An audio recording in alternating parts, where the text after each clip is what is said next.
جو ہے وہ خرید و فروخت جو ہے وہ سود کی طرح ہے.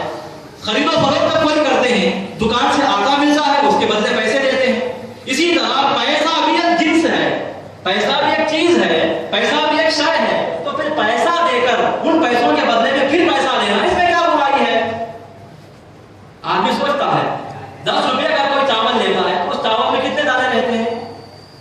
مثال کے طور پر اگر فرض مانے تو کم سے کم 1000 دانے تو رہتے ہیں اس میں.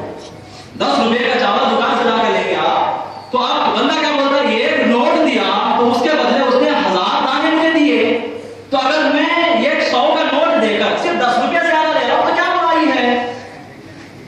تو سود لینے والا اپنے آپ کو تسلی دیتا ہے کہ جس طرح خرید و فروخت دکان سے ہوتی ہے, اسی طرح پیسہ بھی خرید و فروخت کی طرح ہے. پیسہ دو پیسہ لو, کیا برائی ہے؟ اللہ نے فرمایا کہ یہ دیوان کی بات ہے. اللہ ان لوگوں پر اس لیے جاری کرتا ہے کہ وہ چونکہ سود کو بے کی طرف ملایا کرتے تھے. حالانکہ حضرات گرامی اگر غور کیا جائے تو سود میں اور خرید و فروخت میں, تجارت میں زمین و آسمان کا فرق ہے.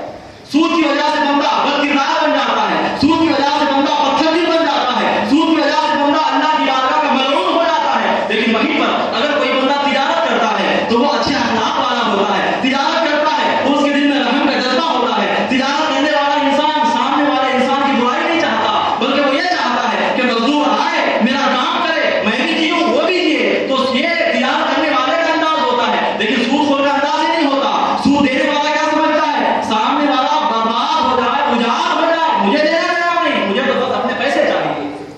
تو حضرات یہ سود کے درمیان زمین و آسمان کا فرق ہے. اللہ ارشاد فرماتا ہے آگے چل کر, وَأَحَلَّ اللَّهُ الْبَيْعَ وَحَرَّمَ الرِّبَا, کہ اللہ نے سود کو حرام قرار دیا اور بیع کو حلال قرار دیا. سود حرام ہے اور خرید و فروخت یعنی تجارت بزنس کرنا جائز طریقے سے یہ حرام ہے. اس کے بعد اللہ ارشاد فرماتا ہے فَمَنْ جَاءَهُ مَوْعِظَةٌ مِّن رَّبِّهِ فَانْتَهَىٰ فَلَهُ مَا سَلَفَ, جس کسی بندے کے پاس اللہ کی طرف سے نصیحت آئی اور وہ رک گیا, فَانْتَهَىٰ اور وہ رک گیا, فَلَهُ مَا سَلَفَ وَأَمْرُهُ إِلَى اللَّهِ, تو اس نے جانے انجانے میں جو بھی سودی کاروبار کیا تھا وہ تمام کا تمام معاف کر دیا جائے گا. کون کس انسان کا؟ یہ آج کے لوگوں کے لیے نہیں, یہ اس دور کے لیے آیت نازل ہوئی جو آقا کے زمانے میں مسلمان تھے. آقا کے زمانے میں بھی لوگ سودی کاروبار کرتے تھے, سود دیا کرتے تھے, سود لیا کرتے تھے. تو اللہ نے آیت نازل فرمائی کہ مسلمانوں دیکھو, اے میرے محبوب کے امتیوں, میرے محبوب کا کلمہ پڑھنے والوں سنو, اب تک تم نے جو بھی سودی کاروبار کیا سو کیا. اب میں تمہارے پاس یہ میں نے کہہ دیا, میں نے آیت نازل فرما دی کہ سود حرام ہے. اگر تم نے سود کو حرام سمجھ کر سود سے اگر اپنے آپ کو بچا لیا تو تم نے جو بھی زمانہ جاہلیت میں سود کی حرمت کا حکم نازل ہونے سے پہلے تم نے جو بھی سود کھایا, سود پیا, وہ تمام کا تمام میں معاف کر دوں گا. بس ایک ہی شرط ہے کہ سود سے رک جاؤ. اب اس کا مطلب یہ نہیں کہ اگر آج کا بھی کوئی انسان اگر سودی کاروبار سے رک جائے تو پہلے کے تمام گناہ معاف نہیں. جب تک وہ سچے دل سے توبہ نہیں کرے گا, جب تک اللہ کی بارگاہ میں نہیں گر جائے گا, اس وقت تک اس کا تمام سودی کھایا ہوا وہ معاف نہیں ہو سکتا.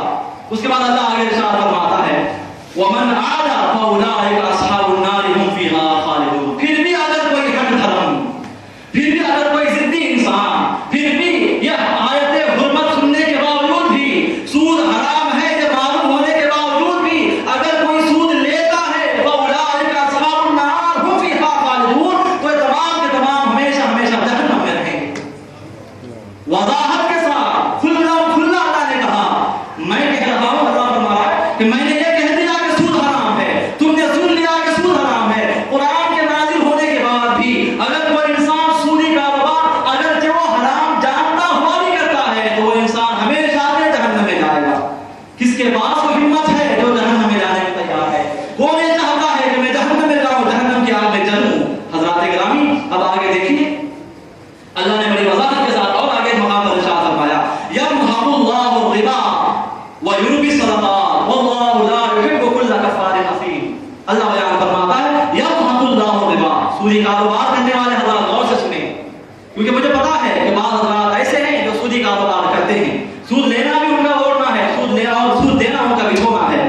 صبح اٹھے تو سودی کی زندگی, شام میں سوئے تو سودی نیند ہے. مجھے پتا ہے بعض حضرات سودی کاروبار اگرچہ وہ نادانی کی وجہ سے کرتے ہیں, علم نہ ہونے کی وجہ سے کرتے ہیں, لیکن غور سے سنیں قرآن نے کیا کہا یمحق اللہ الربا, سود کو حلال سمجھنے والے, سود کو اچھا سمجھنے والے سن, یمحق اللہ